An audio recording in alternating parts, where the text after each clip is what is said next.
Jeg hedder Torben og arbejder her på VIA University College. Jeg synes, det er rigtig spændende med brændevinen sammen med Marie her. Jeg synes, brændevinen gør lidt, at det fjerner frugtsmagen fra æblen en smule. Så når man så smager den anden, hvor det virkelig kan smage æble, så tænker jeg, at hvis det skal være mere æblesmag,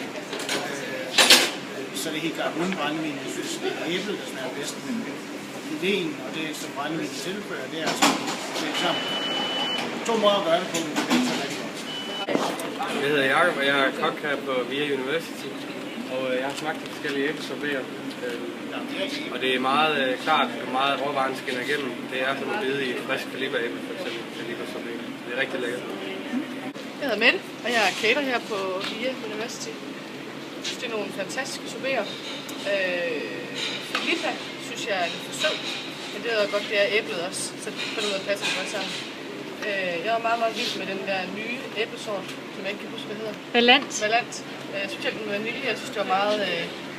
Man fik nogle associationer til noget æblekage, eller andet, det kunne jeg rigtig godt lide. Jeg synes, det var spændende med brændevin, fordi det gav et helt anderledes twist til... Man kan bruge den til noget andet, end man kan bruge de andre sorberer til. Altså bruge den måske mere finere dessert, eller hvad kan man sige, fordi der er den her alkoholsmag i. Men altså, all generelt synes jeg, det er fantastiske sorberer. Jeg synes, de var smagt meget ægte af æble. Altså, de smagte meget af Danmark.